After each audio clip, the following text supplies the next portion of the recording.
Nosotros somos llamados a proclamar las maravillas de ese Dios real, que no es religión, sino que es el creador del cielo y de la tierra y de la vida, y que un día vamos a comparecer ante su presencia y tenemos que estar preparados. Y la Biblia nos deja algo muy claro: la gente tiene que saber, porque mucha gente no sabe. Hoy vamos a hablar de este tema de tienen que saber, tienen que saber.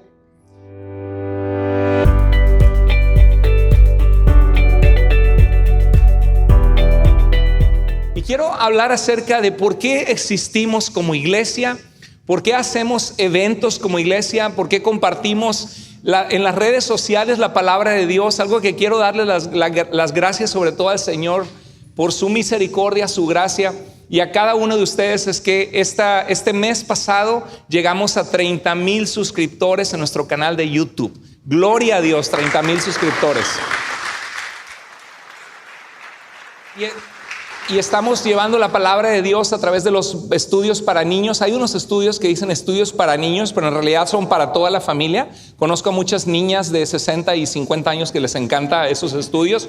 La verdad que están padrísimos, súper bonitos, chéveres. Y yo sigo haciendo estudios del seminario bíblico en línea. Estamos ahorita viendo el libro de Éxodo, un libro muy práctico, muy bonito. Vamos a ver la siguiente clase, la historicidad y la fecha del Éxodo, de ese evento poderoso en la historia del pueblo de Dios, donde Dios rescató a Israel de la esclavitud en Egipto, y que es un evento que es una figura también de cómo el Señor rescata la vida de cada uno de nosotros, de una vida que está alejada de Dios. Cuando estamos alejados de Dios, generalmente nuestra vida está esclavizada al pecado, está esclavizada al temor, está esclavizada a cosas, emociones que no son sanas y que necesitamos ser libres en Cristo Jesús. Sigamos compartiendo los mensajes, por favor. Cada vez que tú veas un video de Iglesia Vida, dale like, compártelo cuando sean videos que quieres compartir con tu familia, y vamos a seguir adelante proclamando la palabra de Dios.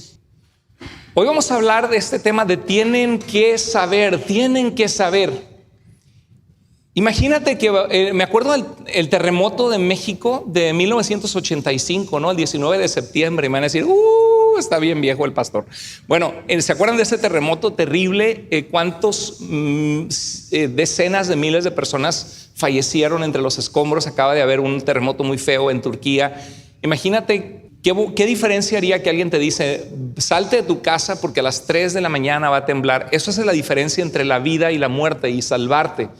Y la Biblia nos habla de que cada uno de nosotros va a enfrentar la muerte y va a enfrentar un juicio delante de Dios. Y la historia de la Biblia es que el ser humano se encuentra alejado de la presencia de Dios, que hemos pecado contra el Dios que creó la vida. Y porque le hemos dado la espalda al Dios que nos dio la vida, merecemos dejar de existir, merecemos la muerte, no merecemos la vida que Él nos ha dado porque le hemos dado la espalda. Y la Biblia nos habla de un estado consciente después de la muerte. En Lucas capítulo 16 Jesús contó la parábola de un rico y de Lázaro, y que el rico se encontró en un lugar de tormento. Y la Biblia nos habla de una resurrección final de justos e injustos. Hace poco hablé de un mensaje sobre este tema que se tituló ¿Qué pasa con los muertos? Y la Biblia nos habla que está establecido por Dios que todos muramos una sola vez y después de esto el juicio ante Dios. La eternidad no es algo que puedes cambiar. Estaba hablando con mi hijo porque fuimos a ver unos chorritos de agua y le dije, Carlos Miguel, no te metas al agua porque te puedes mojar el pecho y te puedes enfermar, porque se había quedado con el frío y estaba como tosiendo. Y bueno, él no se aguantó las ganas y fue y se metió a los chorritos de agua y se mojó y estaba bien frío. Y de repente empezó a empeorarse, ¿no? Porque estando frío, y empezó a toser. Y le digo, te dije que no lo hicieras, haznos caso, porque es la experiencia que tenemos. Y así es con Dios. Cuando Dios nos guía en su palabra, no es porque Dios quiere quitarte la diversión de la vida, o que no te diviertas, o que no seas feliz. Dios quiere tu paz, Dios quiere tu bendición, Dios está de tu lado, no en contra tuya, pero Dios quiere que tú le obedezcas, le conozcas, le ames, sigas su dirección. Y cuando tú no sigues su dirección, hay consecuencias. Y me decía esta mañana: papá, ¿cómo me gustaría si pudiera retroceder el tiempo a hacerte caso? Porque está tosiendo más. Y le dije: qué buen punto, Carlos Miguel, porque así es en nuestra vida también. Hay muchos errores y pecados que podemos cometer, que dijéramos: ¿cómo quisiera regresar el tiempo y hacerle caso a mi mamá, hacerle caso a mi papá, hacerle caso a Dios en esta decisión que tomé? Pero ahora es cuando tú puedes ser obediente a Dios. Ahora, mientras hay vida, hay esperanza. Y Dios nos dice que va a haber un día de juicio y que nosotros somos llamados a proclamar las maravillas de ese Dios real, que no es religión, sino es que es el creador del cielo y de la tierra y de la vida, y que un día vamos a comparecer ante su presencia y tenemos que estar preparados. Y la Biblia nos deja algo muy claro: tienen que saber. La gente tiene que saber, porque mucha gente no sabe. Y este pasaje de Romanos 10 precisamente nos habla de esa realidad que la gente tiene que saber. En Romanos 10:1 dice Pablo está hablando de los judíos, del pueblo de Israel, porque algunos dicen: ¿cómo es posible que Cristo vino a su pueblo, a lo suyo vino, pero los suyos no le recibieron? ¿Por qué no han creído todos los judíos en Jesús? Aunque claro está que los primeros apóstoles eran judíos que esperaban al Mesías de Israel, el ungido de Dios, que las escrituras prometían que habría de venir. Y dice en el versículo 1 del capítulo 10: hermanos, escribiéndole a la iglesia en Roma, el deseo de mi corazón y mi oración a Dios por los israelitas es... ¿Cuál era el deseo del corazón de Pablo por su pueblo? ¿Y cuál era su oración por ellos? ¿Cuál era? Que lleguen a ser salvos. ¿Salvos de qué? Porque cuando uno no tiene un trasfondo bíblico, cree que el cristianismo es solo pórtate bien. Y hay gente que te dice así en tu cara: ¿yo para qué voy a la iglesia si no soy tan malo? Yo no soy tan malo como otros. ¿Has escuchado eso? ¿Para qué voy? O sea, no necesito. Yo no le hago mal a nadie. Yo trato de trabajar, enfocarme en mi trabajo, ayudar cuando puedo. No ando en cosas tan malas como otras personas. ¿Yo para qué necesito a la iglesia? Porque piensan que la iglesia es ir a un lugar solamente para escuchar cosas, para portarte bien. Y la iglesia no es eso. La iglesia es la comunidad de personas que pertenecen a Dios, que aman a Dios, que se han arrepentido de sus pecados y que quieren adorar a aquel que les hizo libres, aquel que vino a darles amor y a liberarles de las consecuencias de sus pecados, liberarles de sus temores, de su culpabilidad, de su pecado, de sus aflicciones, de las cosas que les tenían esclavizadas en el pecado. Y le amamos al Señor y nos congregamos porque es parte de la vida cristiana. No venimos solo porque queremos portarnos bien, queremos agradar a Dios. Pero la Biblia nos habla que hay una necesidad de ser salvos, que la gente está pereciendo sin Dios, que hay una consecuencia de los pecados y que hay una eternidad. Y Pablo se lo tomaba muy en serio y decía: ellos tienen que saber, así como cuando viene un terremoto que va a ser devastador, ¿qué diferencia hay que le digas a alguien: viene un terremoto, ten cuidado? O que hay, por ejemplo, un precipicio y te diga a alguien: no avances más con el carro porque te vas a ir al precipicio. Y es oscuro, no hay luces, y dices: gracias por haberme avisado. Tenemos que decirle a la gente: ¿sabes qué? Tenemos que estar preparados para la eternidad, porque la Biblia nos habla que hay un día de juicio y es una realidad que 100 de cada 100 personas van a morir y que todos vamos a morir y que tenemos que estar preparados para la eternidad, y no solo a la eternidad, sino vivir una vida que agrada a Dios aquí en la tierra, porque vivir en la voluntad de Dios trae bendición a nosotros. Y dice: el deseo de mi corazón y mi oración a Dios. Y yo quiero preguntarte: ¿tenemos esa pasión que tenía Pablo, de que tenemos el deseo que nuestros familiares, amigos y gente que amamos conozca a Jesucristo? ¿Cuántos creen que Jesucristo realmente resucitó con poder y que llevó nuestros pecados en la cruz? Amén. ¿Cuántos de ustedes creen que hay un día de juicio y que aquellos que no se han arrepentido y que no han encontrado la salvación que Cristo ofrece, la Biblia nos dice que van a estar lejos de la presencia de Dios? ¿La Biblia lo dice o no? ¿Lo creemos o no lo creemos? Entonces, es necesario decirle a la gente y desear en nuestro corazón que la gente a nuestro alrededor sea salva. Pero la verdad es que muchas veces estamos tan envueltos en la cultura, en nuestros dispositivos móviles, en el TikTok, en los shorts de YouTube y los videos y Netflix y otras cosas, las redes sociales, que vivimos vidas tan ocupadas que estamos más conectados con el mundo que con la realidad que Dios revela en su palabra. Y no tenemos la carga en nuestro corazón y el deseo que la gente sea salva. ¿Cuántas oportunidades desperdiciamos de gente que decimos amar y nunca tomamos el tiempo de decirle, ¿sabes qué? Esta semana oré por ti. ¿Sabes? Dios nos ama y Dios, sus planes son buenos. Hay cosas que no lo sabemos todo, pero Dios se ha revelado lo suficiente para que lo amemos y lo conozcamos. El deseo de mi corazón y mi oración. ¿Cuál es el deseo de tu corazón para tu familia que no conoce a Cristo y tus vecinos? ¿Tienes esa carga de decir, quiero que sean salvos? Quiero que tengan una relación con Dios como yo la he podido tener por la gracia de Dios. ¿Tienes en tu corazón el hábito de orar por la gente que no conoce a Cristo? Dice el versículo 2, puedo decir en favor de ellos que muestran celo por Dios, pero su celo no se basa en el conocimiento. ¿Saben a qué celo se refiere? ¿Qué tipo de celo está hablando? No creo que sea el celo de que le diste a mi hermana torta y a mí no me diste y me siento o tengo celos que a mi hermano lo quieres más que a mí, ¿no? ¿Qué tipo de celo es el que se habla? A ver, iglesia. Ese celo se refiere a una pasión.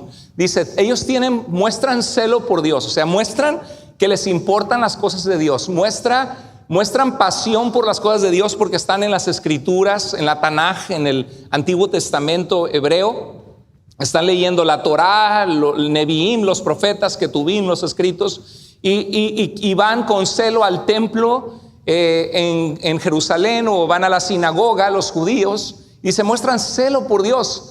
Pero no han conocido al Mesías de Dios que les fue enviado. El sumo sacerdote, al verse retado por los milagros que Jesús hacía, que Jesús confrontaba la hipocresía religiosa y les guiaba a la ternura y el amor de Dios, y no le gustaba a los sumos sacerdotes, entonces lo que sucedió es que rechazaron a Cristo, y nada menos que el intermediario entre el pueblo y Dios y el pueblo, el sumo sacerdote del pueblo de Dios, fue la persona encargada de acusar a Jesús y llevarlo a la cruz para ser crucificado. Algo frustrante es que la religión puede llegar a ser confusa y que las religiones se pelean y la verdad que sí desgasta. Y yo me veo envuelto en esos debates porque amo la verdad. Y si tú me dices que mi mamá es una persona mala y que es una persona desalmada, yo digo, no, pues no es así, yo la conozco, es una buena mujer que ama a Dios, y lo que tú estás diciendo de ella es incorrecto, ¿no? Y si alguien distorsiona el carácter de Dios y te dice que para que Dios te acepte tú tienes que estar bajo el pacto de la ley de Israel y que tienes que guardar el Shabbat y que tienes que circuncidarte y que tienes que dejar de comer camarones y puerco, a veces la religión puede ser una carga. Muchas cosas malas se pueden hacer en el nombre de Dios o en el nombre de la religión. Y a veces hay gente que hablo con ellos y creen que porque yo soy pastor voy a defender y decir, no, la religión todo es correcto. No, soy el primero. Jesús denunciaba a la hipocresía en la religión. Y obviamente no, tenemos que tener amor porque Jesús no trataba igual a la gente confundida que a la gente terca de corazón, que nada los convencía y tenían un corazón endurecido. O sea, Jesús hablaba con ternura, inclusive cuando Nicodemo vino a verlo, Jesús lo recibió y le habló de que era necesario que él naciera de nuevo espiritualmente de parte de Dios. Y cuando hablaba con la gente decía, bienaventurados los pobres en espíritu, y bienaventurados los que tienen hambre y sed de justicia, y bienaventurados los pacificadores. Y Jesús hablaba con amor y paciencia con la gente. Pero algunos que eran endurecidos en su corazón les decía generación de víboras, sepulcros blanqueados. Jesús hablaba de esa forma.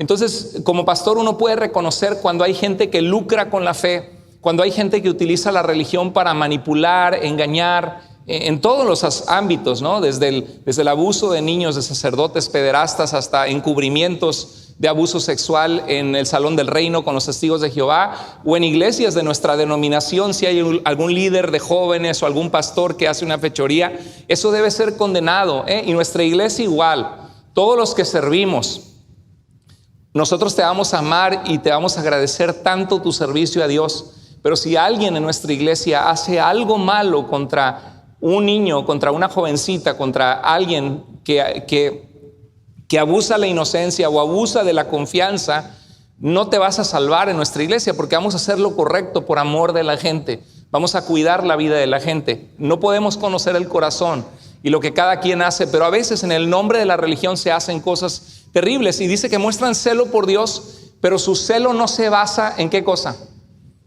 En el conocimiento. Lo que Pablo quiere decir es que el celo de ellos no se basa en un conocimiento correcto, verdadero. Y por eso cuando hablas, yo he hablado con testigos de Jehová, he hablado con mormones, he hablado con sacerdotes católicos, he hablado con monjes budistas, he hablado con ateos, he hablado con homosexuales, con mujeres lesbianas, he hablado con gente que cree ciencia cristiana, metafísica, y he tenido esos encuentros y pláticas hablándoles de Dios, hablándoles de Cristo, y cada una de estas personalidades es un reto y es un acercamiento diferente de compartirles el amor de Dios, quién es Jesús y por qué es necesario tener una relación con Dios. Y lo que veo es que algunos de ellos son sinceros o tienen un prejuicio contra los cristianos, pero el amor que ellos dicen tener por Dios no es conforme al conocimiento verdadero, y así te vas a encontrar a mucha gente. Pero la pregunta es que si tú no les hablas y no les explicas, entonces ¿quién más lo va a hacer? Dice, muestran celo, pero su celo no se basa en el conocimiento. Y dice el verso 3, no conociendo la justicia que proviene de Dios y procurando establecer la suya propia, no se sometieron a la justicia de Dios. Esta palabra, la justicia de Dios, es una palabra teológica, una palabra cargada de significado en los estudios bíblicos y del pensamiento del apóstol Pablo, de lo que Pablo quiso decir en el contexto del judaísmo. En pocas palabras, la justicia de Dios es que seamos aceptados delante de Dios, que tus pecados y mis pecados nos separan de la santidad de Dios, de su amor. Y Cristo Jesús y Juan el Bautista siempre decían, arrepiéntanse porque el reino de los cielos se ha acercado, arrepiéntanse y crean en el evangelio, en las buenas noticias. Lo que nosotros predicamos es eso, la necesidad de arrepentimiento, creer en lo que Cristo vino a hacer en la cruz para salvarnos, para que al creer en Él nosotros podamos tener la justicia de Dios. Significa que tú y yo, siendo injustos, Dios nos va a ver como perdonados, como justos, como aceptados, olvidando nuestros pecados pasados. Quizá hay alguien aquí mismo hoy que te sientes cargado por errores de tu pasado, y quizá tienes personas que pedirles perdón, ponerte a cuentas con tus padres o con tus hijos. Hay cosas que ya no se pueden si tus padres fallecieron, y ahí lo que te va a quedar es refugiarte en el perdón y la gracia de Dios, porque ya no puedes estar con ellos. Pero una de las cosas que sí puedes encontrar es en Dios paz, que si nuestros pecados fueren rojos como el carmesí y los confesamos, dice la Biblia, que delante de Dios serán blancos como blanca lana. Y dice que muchos de los judíos que tienen religión intentan agradar a Dios, buscar su propia justicia, decirle: Dios, yo voy a la sinagoga, yo voy a misa seguido, me confieso con el sacerdote, yo voy y hago estos actos religiosos, o vengo a la iglesia los domingos. Entonces yo creo que porque no soy tan malo como otros, quizá tú me vas a aceptar.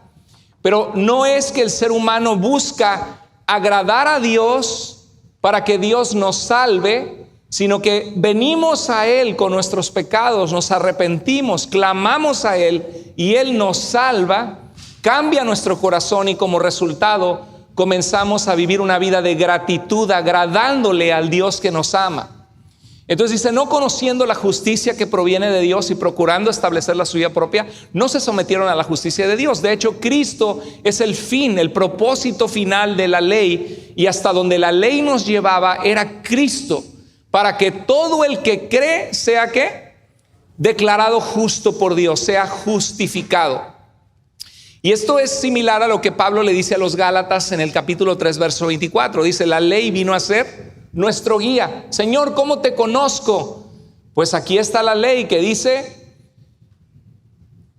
yo soy el Señor que te saqué de tierra de Egipto, el que te he liberado. No tendrás dioses ajenos delante de mí, no te harás imágenes ni te inclinarás a ellas, no usarás mi nombre en vano, santificarás el día de reposo, un día apartado para Dios, para estar consciente de la gracia de Dios. Honra a tu padre y a tu madre, no matarás, no robarás. Y decía, ama a tu prójimo, no en los 10 mandamientos, pero decía en el libro de Levítico, ama a tu prójimo como te amas a ti mismo.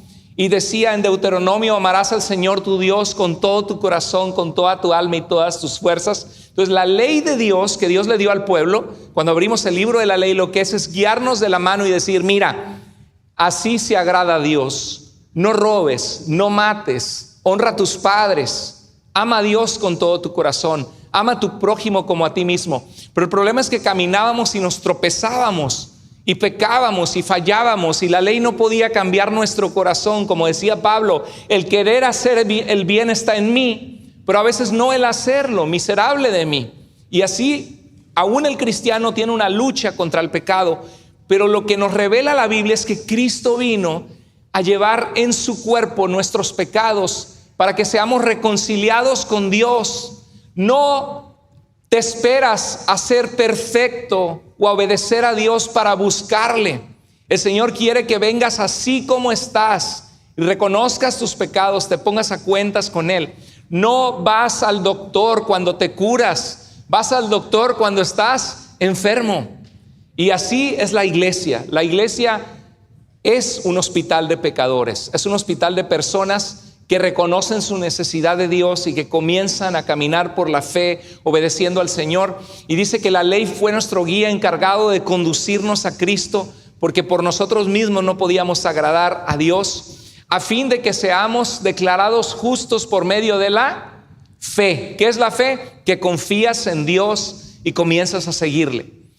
Entonces volvemos a Romanos 10:6, donde nos quedamos. Dice, pero la justicia que se basa en la fe, o sea, hay gente que es religiosa, familiares nuestros y que son religiosos. Yo me acuerdo de mi tía Josefina, que viví con ella, y me decía, pero ustedes los protestantes, le diga, tía, llévame con el sacerdote. Y fui con el sacerdote Armando, un jesuita muy preparado de la iglesia de San Agustín en México, en Polanco, y hablé con él. Y él me dijo que todo lo que yo creía era correcto. Yo era un muchachito de 22 años de edad. Y me dijo que solo me faltaba la comunión con la Virgen y con los santos. Y le dije, pero señor sacerdote, ¿cuáles son los atributos de Dios? Y me dice, Él es eterno, omnisciente, omnipotente, omnipresente. ¿Quién más tiene esos atributos? Y me dice, nadie más, hijo, son solo atributos de la divinidad. Y le dije, entonces explíqueme cómo le hacen los santos para poder escuchar al mismo tiempo las oraciones de millones de personas que les rezan al mismo tiempo, si ellos no son omnipresentes para estar en 1 millón o 12 millones de lugares al mismo tiempo, escuchando las oraciones de 12 millones de personas que les piden una petición, que intercedan por ellos ante Dios al mismo tiempo. Y se quedó mudo el sacerdote, no me pudo contestar nada. Y después de un largo silencio me dijo, yo opino que Dios le otorga esa facultad. Nada más así, ¿no? Porque no tiene ninguna base bíblica. Todas las oraciones en la Biblia son a Dios. Y salí y mi tía agarró agua bendita de la iglesia y empezó a perseguirme y a arrojármela en la espalda. Entonces sé lo que es que hay gente que tiene celo, pero su celo no es conforme a un conocimiento verdadero. Y Pablo está hablando de la religión, de cómo la gente, a veces la gente más dura para venir a Cristo no es el drogadicto perdido, no es el borracho perdido. A veces la gente más dura es el religioso que cree que ya tiene su religión y que solo su religión es la verdadera, o es el rico que tiene su vida hecha y dice, yo no necesito a Dios, ¿para qué lo quiero? Para eso trabajo y para eso me esfuerzo, para que mi negocio salga adelante y tener dinero. A mí Dios no me dio nada, yo solito lo saqué. Hay gente que piensa así, ¿verdad?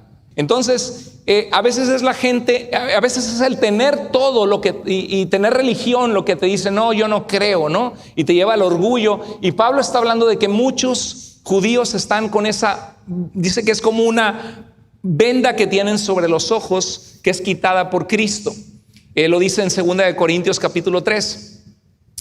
Bueno, dice: la justicia que se basa en la fe afirma, no digas en tu corazón, ¿quién subirá al cielo? Es decir, para hacer bajar a Cristo. Déjame decirte lo que está haciendo Pablo y te lo voy a mostrar ahorita. Pablo está citando Deuteronomio capítulo 30, donde Dios le da la ley a su pueblo Israel y le dice: no preguntes cuál es la voluntad de Dios, que tengas que subir al cielo para buscar qué quiere Dios de ti, porque aquí Dios ya te ha hablado hoy y te ha revelado su voluntad, Israel, a través de la ley que Dios te ha dado. Y aquí Pablo aplica esta escritura de Deuteronomio 30 al Señor Jesucristo y dice: ¿quién subirá al cielo? Y él lo cambia de hablar de traer la voluntad de Dios, lo aplica a Jesús, que es el verbo de Dios, el logos de Dios, la palabra de Dios revelada es Cristo mismo. Y dicen: ¿quién va a subir al cielo para hacer bajar al Mesías? Señor, tú vas a enviar un Salvador, un ungido tuyo, para traer paz. Que una virgen concebirá y dará a luz un hijo, y su nombre será Dios con nosotros, Emmanuel. ¿Quién subirá al cielo para traer al Mesías? No, el Mesías ya está aquí. ¿O quién bajará al abismo o al mar, al abismo, para hacer subir a Cristo de entre los muertos? Porque si Cristo resucitó y se hubiera quedado muerto, pues ahí se hubiera acabado nuestra fe. Pero no, Cristo, nadie tiene que ir a buscarlo del abismo, porque Él venció a la misma muerte, garantizándonos que Él es la resurrección y la vida, y que el que cree en Él, aunque esté muerto algún día, vivirá. Es la promesa de Dios. Y entonces Pablo está aplicando esto, y este es el pasaje que está usando Pablo. Entonces el Señor te bendecirá con prosperidad. Iglesia, ¿cuántos quieren ser bendecidos con prosperidad? Amén, todos, ¿verdad? Y no porque seamos materialistas, sino queremos prosperidad en cuanto que queremos salud o navegar nuestros problemas de salud. Queremos tener nuestras necesidades materiales cubiertas, poder proveer para nuestra familia. Queremos tener matrimonios, relaciones bendecidas. A veces es difícil con los niños, la demanda del trabajo, hacer tiempo para pasar tiempo otra vez como matrimonios. Tenemos que ser intencionales. Hermano, hermana, a la vida se viene a luchar. La vida es una lucha cuesta arriba, una lucha por tu salud, por la economía, por tener relaciones sanas, por mantener tu relación con Dios. Pero eso significa ser un ser humano. Venir a tomar decisiones en nuestra vida que sean sabias, y la mejor decisión que podemos tomar es obedecer a Dios, porque Él es el autor de la vida y el autor de la sabiduría. Pero no se te va a quitar la lucha, vas a venir a luchar en este mundo. Lo que sí se te va a quitar es que vas a evitarte muchos sufrimientos cuando te sometes a la voluntad de Dios. Te evitas muchos sufrimientos innecesarios. Entonces dice, siempre y cuando, ¿cuál es el secreto de la bendición de Dios? Cumplas sus mandamientos, lo que Él nos manda. Dios no nos ha mandado estar bajo el mismo pacto de Dios con Israel, a los que no somos israelitas, pero dice, y te vuelvas al Señor tu Dios con todo tu corazón y con toda tu alma. Y dice el verso 11-12, este mandamiento que hoy te ordeno obedecer, ¿qué dice Dios? No es superior a tus fuerzas, ni está fuera de tu alcance. Es que, Señor, ser cristiano es tan difícil. ¿Y qué dice Dios? Ninguna tentación te ha venido que no sea común a lo que enfrentan otras personas, pero fiel es Dios, que no te dejará ser tentado, ¿qué? Más de lo que puedes resistir, sino que junto con la tentación Él traerá una salida. Y aquí dice, no es superior a tus fuerzas, ni está fuera de tu alcance, no está arriba en el cielo, para que preguntes, ¿quién subirá al cielo por nosotros? Para que nos traiga la voluntad de Dios y sus mandamientos. No, ya Dios te los dio. Y hay gente que dice, Señor, ¿y cómo? ¿Qué debo hacer, Señor? ¿Con quién me debo casar? ¿Con el Juancho o con el Pedro? ¿No? ¿Con la Petra o con Sonia? ¿O no? ¿Con quién me debo casar? Bueno, comienza obedeciendo la voluntad de Dios que ya conoces, que Dios ya te reveló. Y Dios se va a encargar de guiarte en el camino de la vida para tener la sabiduría para saber si te casas con Petra o con Sonia. Pero primero obedece a Dios en lo que Él ya te dijo, que le ames con todo el corazón, que ames a tu prójimo, que te congregues, que no dejes de congregarte como algunos tienen por costumbre, que leas su palabra, que pases tiempo con él. Y dice, no está arriba en el cielo para que te preguntes quién subirá al cielo por nosotros para que nos la traiga y así podamos escucharlo y obedecerlo. Entonces Pablo, como un rabino judío, se acuerda de este pasaje y entonces lo usa en su carta a los romanos. Y esa es la realidad, no tienes que subir al cielo ni cruzar el mar para descubrir la voluntad de Dios. Ya Dios te la ha dado en su palabra y ya fue revelada en carne en Jesucristo. Y este es el mensaje que predicamos que la gente tiene que saber. Y dice el Deuteronomio 30:14, no, la palabra está muy cerca de ti, la tienes en la boca y en el corazón, porque Dios quiere que Israel repitiera estas palabras y memorizara su palabra. Dice, estas palabras que yo te mando hoy estarán en tu corazón y hablarás de ellas a tus hijos al andar por el camino, cuando te acuestes, cuando te levantes. Dice, mira, hoy te doy a elegir en un lado ¿qué nos ofrece Dios? Vida y prosperidad si obedecemos a Dios. Y si desobedecemos a Dios, ¿qué hay del otro lado? Muerte y destrucción. Tremendo pasaje. Entonces Pablo recurre a este pasaje en Romanos 10 y ahora sí ya volvemos a nuestro pasaje en el que estamos, Romanos 10:8. Dice, ¿qué afirma entonces? La palabra está cerca de ti, la tienes en la boca y en el corazón. ¿Qué está haciendo Pablo? Citando ¿qué cosa? Las escrituras. No está citando la tradición, no está citando al sagrado magisterio, está citando las escrituras. Eso es típico por los apóstoles y por el Señor Jesucristo, porque la escritura es suficiente para guiar nuestra vida, para revelarnos la verdad de Dios. Dice, la tienes en la boca y en el corazón. Esta es la palabra de fe que predicamos. A ver, ¿cuál es? Que si confiesas con tu boca, verso 9, esa es la palabra de fe que predicamos los cristianos. ¿Cuál es? Que si confiesas con tu boca que Jesús es el Señor. Tú sabes que la versión de la Biblia que usaba mucho el apóstol Pablo se llamaba la Septuaginta, la versión de los 70, porque había una leyenda que 70 traductores la habían traducido, las escrituras del hebreo al griego. Entonces, en esta Biblia, cada vez que se hablaba del nombre de Dios, con el nombre personal con el que Dios se revela, que no es Jehová, sino Yahweh, o estas palabras YHWH, yo soy el que soy, es el nombre de Dios. Tú sabes que más de 6,800 veces esta versión de la Biblia griega sustituye el nombre de Dios por la palabra Señor, la palabra Adonai. ¿Y sabes lo que hace Pablo? Dice que debemos confesar que Jesús es el Señor. Para los testigos de Jehová, ¿no? Porque los testigos de Jehová no creen que Jesús es Dios. Y no entienden que Jesús en su humanidad se encarnó y que su humanidad era real y que de verdad Jesús fue tentado y que de verdad Jesús tenía una mente humana. En su divinidad se hizo hombre, dice Filipenses 2, siendo en forma de Dios, no estimó el ser igual a Dios como algo a que aferrarse, sino que se humilló tomando forma de siervo, haciéndose semejante a los hombres. Y Jesús, y Pablo dice en Filipenses 2, para que toda lengua confiese que Jesús es el Señor. Y Pablo está utilizando un pasaje del Antiguo Testamento que está hablando de Jehová Dios, de Yahweh Dios. Entonces dice, si confiesas con tu boca que Jesús es el Señor. ¿Qué significa el Señor? El Señor de una casa es el dueño de la casa, el jefe de la familia.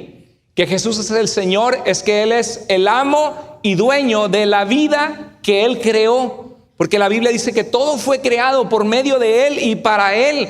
Dice Colosenses 1:15 y 16. Entonces dice que si confiesas con tu boca y dices, sí, este mensaje de la Biblia tiene sentido. Jesús es el Señor. Él hizo milagros que nadie jamás hizo. Dejó una tumba vacía. Yo creo en Jesús y creo en su mensaje. Dice la Biblia, y crees en tu corazón que el Padre lo levantó de entre los muertos, serás ¿qué? Salvo. Ahí está el mensaje de fe que predicamos. ¿Qué hay que hacer entonces? Creer en tu corazón y confesar con tu boca. Y dice el verso 10, porque con el corazón se cree para ser perdonado por Dios, para ser justificado, para ser aceptado por Dios. Mira, Eso le puedes decir a tus familiares y amigos. Lo que tienes que hacer es arrepentirte, reconocer que has fallado delante de Dios, reconocer tus pecados, confiar en Jesús y en su mensaje y darle tu corazón, abrirle tu corazón y decirle: Señor, te necesito en mi vida. Creo que tú eres el Salvador y el Señor. Me arrepiento de mis pecados y yo con mi boca confieso lo que creo en mi corazón, que tú eres el Salvador y que yo te necesito. Y no me va a dar pena, porque con mi familia y mis amigos también voy a confesar que tú eres mi Señor y que yo te busco, que no soy perfecto, no soy perfecta, que todavía fallo, que Dios ha sido misericordioso, misericordiosa conmigo, pero que yo te amo, Señor, y yo quiero y te confieso como mi Salvador. Ahora, ¿qué significa esto? ¿Que un sordomudo no puede ser salvo porque no puede confesar con su boca? Claro que no. Está hablando del común denominador de las personas, que tú des testimonio público, que le digas a la gente: yo sigo a Jesús, yo he confiado en Él. Así dice la Escritura: todo el que confíe en Él no será ¿qué? Defraudado. Hermanos, ¿cuántos saben que la gente nos defrauda? ¿La familia te puede defraudar o no? Ay, ay, ay. Los amigos te pueden defraudar. La familia te defrauda, los amigos te defraudan, la iglesia te defrauda, pastores te defraudan. Pero el único que nunca, jamás te va a defraudar es Dios, porque es fiel a sus promesas. Él te ama, Él no te va a traicionar, Él va a estar contigo si lo buscas con todo tu corazón. Dice que todo el que confía en Él no será defraudado. Entonces, con el corazón crees para ser declarado justo, perdonado, aceptado por Dios, pero con la boca confiesas para ser salvo. Ser declarado justo por Dios es que Dios te ha salvado, y si has sido salvo es que Dios ya te justificó, te perdonó, te aceptó. Es el mismo significado, es sinónimo los conceptos que está hablando. Romanos 10:12 dice: no hay diferencia entre judío y los que no son judíos. ¿Por quién oraba Pablo y cuál era su deseo? Por su pueblo, los judíos, ¿verdad? Dice: no hay diferencia si tú eres judío o no, pues el mismo Señor es Señor de todos. ¿Y qué hace Dios? Bendice abundantemente a cuantos lo invocan. Dios bendice a los que lo invocan. Ahora, ¿tú quieres que tu familia clame a Dios y tenga una relación con Él o no? Que invoque a Dios como su Señor y Salvador. ¿Por qué? Porque tu familia va a ser bendecida, y es un mensaje que tenemos que comunicar hoy más que nunca a la gente en un mundo de incertidumbre, de falsedad, de pecado. Dios bendice abundantemente a cuantos lo invocan. Y dice el verso 13: porque todo el que invoque el nombre del Señor será salvo. Citando otra vez las Escrituras, el profeta Joel: todo el que invoque el nombre del Señor será salvo. Dice verso 14: pero ¿cómo invocarán en quien no han creído? Por eso hacemos eventos evangelísticos, por eso te decimos: trae a tus amigos, invítalos a la experiencia de la iglesia domingo a domingo. ¿Cómo invocarán a aquel en quien no han creído? ¿Y cómo creerán en aquel de quien no han oído? ¿Y cómo oirán si no hay quien les proclame el mensaje de que Dios les ama y les busca? ¿Tiene sentido o no? Porque Dios quiere que la gente sea salva, ¿sí o no? Sí, pero ¿qué necesita la gente para ser salva? Escuchar el mensaje de salvación y saber cómo clamar al Señor y arrepentirse. Pero ¿cómo van a creer si no han escuchado del Señor? ¿Y cómo van a escuchar si no hay quien les hable? Dice: ¿cómo predicarán sin ser enviados? Así está escrito: qué hermosos son los pies de los que anuncian las buenas noticias. Y esto es el pasaje de Isaías 52:7. Qué hermosos son sobre los montes los pies del que trae buenas noticias, del que proclama la paz, del que proclama la salvación.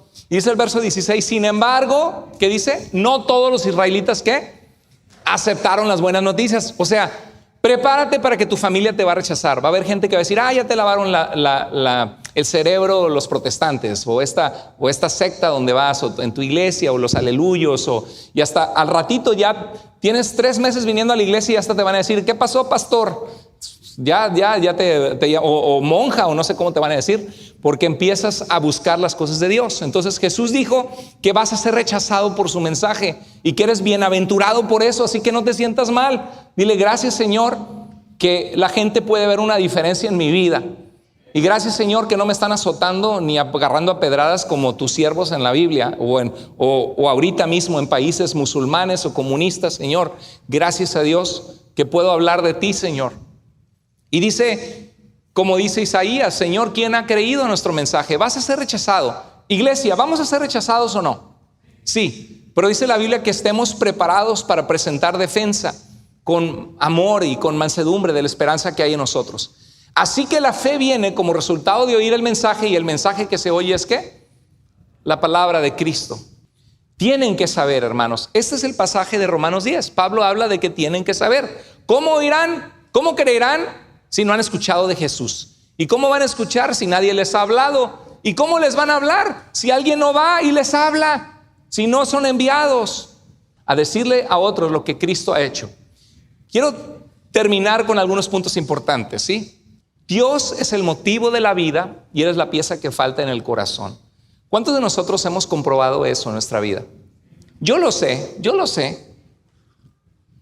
No crea que porque yo soy pastor y porque amo al Señor y Dios me llamó, yo no necesito de Dios, o ya estoy ungido por el Señor de tal manera que no necesito leer mi Biblia, orar y refugiarme en el Señor. Yo necesito del Señor. Sin el Señor hacemos tonterías, sin el Señor nos alejamos y actuamos en nuestra carnalidad y en nuestras emociones y cometemos errores y la regamos y pecamos. Necesitamos de Dios. Yo estoy muy seguro que Dios es la pieza que llenó mi vida, y que puedo decir como la canción de ¿qué sería de mí si no me hubieras alcanzado? ¿Dónde estaría hoy si no me hubieras perdonado? Sería como un pájaro herido que se muere en el suelo. Y la verdad es que Dios es el que llena esa necesidad en el corazón. Quiero decirte que Dios te ama y Dios ama a tu familia. Esa familia súper religiosa que tú tienes, esos amigos que están súper perdidos, alejados de Dios, Dios los ama. Dios quiere alcanzarlos. Y sabes una cosa, Dios nos llama, pero muchas veces Dios usa para llamarnos una persona enviada, alguien que va y les comparte. Es más, yo sé que aquí entre ustedes hay gente que nunca le has compartido a nadie de Cristo, nunca. Solo vienes aquí a la iglesia los domingos, pero nunca en tu trabajo, ni con tu familia, ni con alguien, le has dicho a alguien: ¿alguna vez te he hablado de mi fe?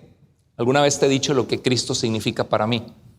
¿Alguna vez te he dicho por qué creo en este mensaje?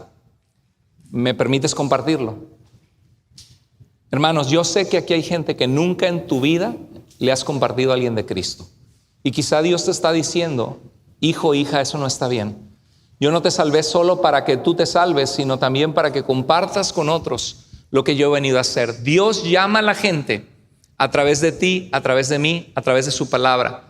Dios te ama, Dios te llama. Cuando la gente responde al llamado de Dios, ¿qué hace Dios? Nos salva. Y si venimos quebrantados de corazón, ¿qué hace el Señor? Nos sana. ¿Y qué hace el Señor con nuestra vida? Nos restaura. ¿Y qué hace con matrimonios y familias rotas? Las pega, que estaban rotas, y las restaura. Y Dios, para ponerle la cereza en el pastel, Dios nos bendice. Ahora, hay aflicciones, sí, hay injusticias, sí, hay tragedias, sí, pero Dios, a través de ello, los hombres de Dios pasaron por eso, a través de ello nos fortalece, nos ayuda. Esta vida es temporal, todos vamos a morir, todos vamos a sufrir, pero Dios hace una diferencia tremenda en la vida de aquellos que le aman y le conocen. Entonces Dios te ama, te llama, te salva, te sana, te restaura y te bendice. Por eso, ¿cuántos de nosotros no queremos eso para nuestra familia y nuestros amigos? Todos, claro que sí. Si eres de Dios y tienes una responsabilidad, lean conmigo en voz alta este pasaje de Primera de Pedro 2:9. Dice: pero ustedes son pueblo que pertenece a Dios, para que proclamen las obras maravillosas de aquel que los llamó de las tinieblas a su luz admirable.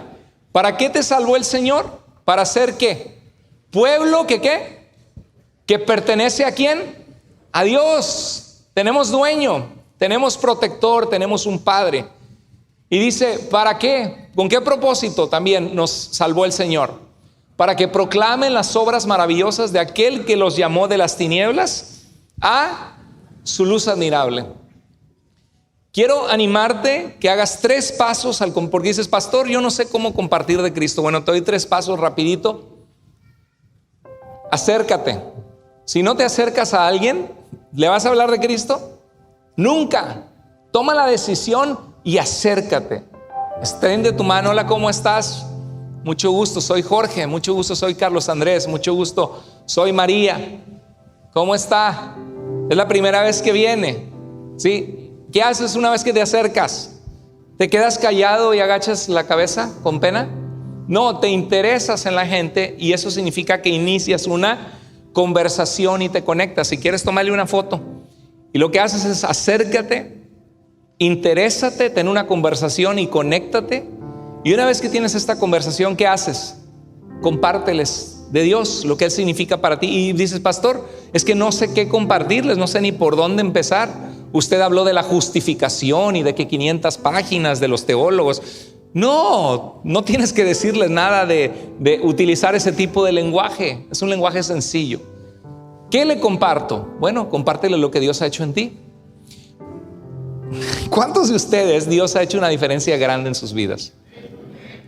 ¿Cuántos de ustedes el Señor les ha salvado de una vida en adicciones que tenían antes que eran bien destructivas? Levanta tu mano si Dios te ha salvado de adicciones destructivas. Levanta la mano con confianza. Gloria a Dios por esas vidas. ¿Cuántos de ustedes el Señor restauró su familia o sus relaciones familiares o matrimoniales cuando vinieron a Cristo? Levanta la mano si Dios hizo eso en tu vida.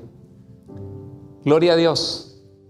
¿Cuántos de ustedes desde que conocieron a Cristo notaron que Cristo hizo una diferencia en la vida de sus hijos y en la vida de su familia para bien? Levante la mano. Gloria a Dios. Entonces, ¿tienes algo que compartir o no? Tenemos mucho que compartir. ¿Cuántos de ustedes Dios ha sido bueno en darles la sabiduría para ir a la escuela o para poner un negocio o para que te contrataran y Dios te bendijo? ¿Cuántos de ustedes Dios les ha provisto? Amén. Bueno, entonces cuenta lo que Dios ha hecho en ti y cómo te salvó. Mira, yo no quería saber nada de Dios, se me hacía aburrido. Alguien me invitó a una iglesia y la verdad que es una excelente decisión que he tomado en mi vida. Yo te animo a conocer a Dios. Y compártele lo que Dios ha hecho por ellos. Mira, la Biblia dice que Dios nos ama, que tenemos un problema, que hemos pecado, hemos fallado todos, pero que Jesucristo es la solución que el mundo necesita y que todos podemos tener un encuentro con Dios si nos arrepentimos de nuestros pecados, clamamos a Él y abrimos nuestro corazón a Él. Todo lo que tienes que hacer es comparte. ¿Qué compartas? Número 1, ¿qué tienes que compartir, iglesia? Lo que Dios ha hecho en ti, en mí. Y comparte lo que Dios ha hecho por ellos. Termino con esto. Mira lo que dice la palabra de Dios. Recibirán poder cuando el Espíritu Santo venga sobre ustedes y serán mis testigos en Jerusalén, Judea, Samaria y hasta los confines de la tierra. ¿Estamos solos cuando hablamos de Jesús o tenemos poder? Tenemos poder, el poder de Dios, lo que Dios ha hecho en nuestras vidas. Vamos a orar a nuestro Dios. Vamos a orar. Señor bendito, gracias por este mensaje de Romanos capítulo 10 que nos habla tu deseo, Señor, que la gente tiene que saber, porque cómo oirán el mensaje de salvación si no hay quien les predique, y cómo predicarán si no fueren enviados. Padre, queremos que nos envíes a nosotros. Estamos dispuestos a compartir lo que tú eres, lo que tú has hecho, lo que tú vas a hacer, a compartirles qué maravilloso Dios tenemos, un Dios que les ama, que les llama, que les busca.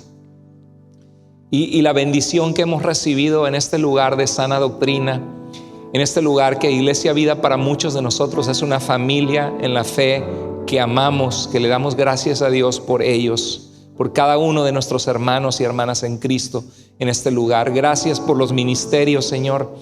Gracias por los eventos que vienen. Pedimos que tú seas glorificado en cada evento.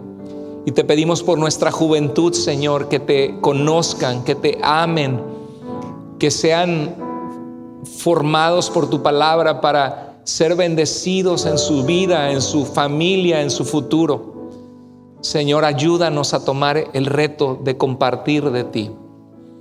Así como estamos, si Dios habló a tu corazón, querido hermano, hermana en Cristo, todos estamos orando con los ojos cerrados. Si Dios habló a tu corazón y quizá tú nunca le has hablado a nadie de Cristo, o tiene mucho que no lo haces, o te da pena y dices, Señor, yo quiero que me des valentía para hablar lo que tú has hecho en mí, el cambio positivo que tú haces en mi vida.